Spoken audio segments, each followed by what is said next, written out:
हूं आपके साथ मीना। हाल ही में छत्तीसगढ़ के कवर्धा में हुई हत्या के मामले में राजनीति तेज हो गई है। इस पर पूर्व मुख्यमंत्री भूपेश बघेल ने कहा है कि परिवार वालों को जो मुआवजा मिल रहा है वो पर्याप्त नहीं है। सरकार को इस पर एक बार और विचार करना चाहिए। वहीं इस पर पलटवार करते हुए प्रदेश के गृह मंत्री विजय शर्मा ने कहा है कि इस मामले में राजनीति करना सही नहीं है। देखिए, यहाँ बड़ी घटना घटी और 4 लोगों की हत्या हो गई। हालांकि एक ही घर में हुआ है, लेकिन 3 परिवार है, क्योंकि 2 लड़कियाँ तीजा के समय मैके आई थी और कुल मिला के इस घर में 4 लोगों का हत्या की गई। और ये टोनही प्रताड़ना का मामला है। टोनही बता के जादू टोना की बात करके इनकी हत्या की गई। 2 बार आए और पहली बार में उसकी माँ को धमकी उमकी दे के फिर चले गए और इसमें उसका बीपी बढ़ा तो उसके लड़के उनको लेके डॉक्टर के पास ले गए थे और इस कारण से उसकी माँ और एक लड़का उसमें बचा। अब सवाल ये है कि ये किसी भी परिवार में इस प्रकार से यदि कहा जाए कि टोनही है तो उसके तो सामाजिक स्थिति बहुत ख़राब हो जाती है और उसके कारण से इस घर में हत्या भी हुई है। तो सामाजिक जो मान सम्मान है वो ख़त्म हो जाता है। दूसरे लोग भी उस प्रकार से देखते हैं तो आगे जो उनके बच्चों का जो भविष्य है वो बहुत ही अंधकारमय हो जाता है। टोनही प्रताड़ना कानून बना हुआ भी है, लेकिन ये बड़ी घटना यहाँ घटी। सुकमा में भी उस दिन हुआ था और दूसरा यहाँ।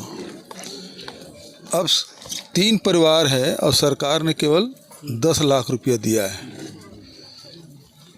तो ये तो इस परिवार के साथ एक तो ऐसी दुख, 3 परिवार के लोग एक घर में 4 लोगों की मौत हो जाना और उसमें केवल 10 लाख रुपया दिया है, तो ये तो उनको बल्कि उनका उपहास उड़ाने जैसा है। मुझे ध्यान है कवर्धा में जब दौड़ा कर कवर्धा की सड़कों पर लोगों को पीटा गया था, मोहम्मद अकबर मंत्री थे यहाँ पर, जिन्होंने पीटा उनको पुरस्कृत किए थे। मुझे ध्यान है इस विषय का कि बीरनपुर में घटना हुई थी। स्थानीय लोकल वहां के मंत्री मिलने नहीं गए थे, मुख्यमंत्री मिलने नहीं गए थे तत्कालीन। मुझे ध्यान है इस विषय का जब मुख्यमंत्री थे और दिव्यांग ने उनके घर के सामने आत्मदाह कर लिया था कि मुख्यमंत्री को समय नहीं था बाहर निकल के उसको देख लें, पूछ लें उसके बारे में। मुझे यह भी ध्यान है कि हरिचंद बेगा जब कवर्धा में कस्टोडियल डेथ उसका हुआ था, उस समय भी न मंत्री आए थे उस समय के, न मुख्यमंत्री को परवाह थी। आज नेतागिरी करने आ रहे हैं यहाँ पर, आज राजनीति करने आ रहे हैं यहाँ पर। शर्म आनी चाहिए उनको इस विषय पर। मुख्यमंत्री रह चुके हैं प्रदेश के, इस बात पर भी अगर नहीं समझ में है उनको तो धिक्कार है इसी राजनीति को।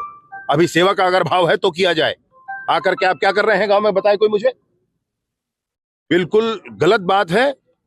आप अगर जांच के, दलेश्वर साहू जी आए थे, हमने स्वागत किया, बिल्कुल आप रहिए, पंचनामा के समय रहिए। हमने कहा कि एकदम हम ये नहीं कह रहे हैं कि नहीं हटना, मैं तो नहीं गया, लेकिन अन्य लोग गए। मैंने कहा बिल्कुल उनको नहीं करना है चढ़ना, उनको रहने दी जाए। किस इसलिए रहने दिया जाए, सबके सामने स्पष्टता होनी चाहिए, लेकिन ये नहीं किया जाता है भाई, ये नहीं किया जाता है। मैं सबसे मिलकर आया हूँ, सब ये है, पुलिस की जांच की प्रक्रिया है। पुलिस से भी कहा है भाई कि सघनता से स्पष्टता जांच होनी चाहिए ताकि दोषी को जरूर सजा हो परंतु निर्दोष छूट जाए। ये बहुत स्पष्ट है। भूपेश बघेल का ये भी आरोप है कि गृह मंत्री हॉस्पिटल आए थे, मर्चुरी के सामने जो है कांग्रेस के कार्यकर्ता बैठे हुए थे, हिम्मत नहीं हो पाए गृह मंत्री का वहां पहुंचने। क्यों? मैं वहां इसलिए नहीं गया क्योंकि भीड़ न जाए साथ में, और बाकी किसी से भय का मसला नहीं है। वो भी जहां हो वहां भी चल देंगे, कोई बात है क्या उसमें। खबरों में फिलहाल इतना ही। अपडेटेड रहने के लिए हमारे चैनल को सब्सक्राइब कर लीजिए और नोटिफिकेशन के लिए बेल आइकन जरूर दबाइए।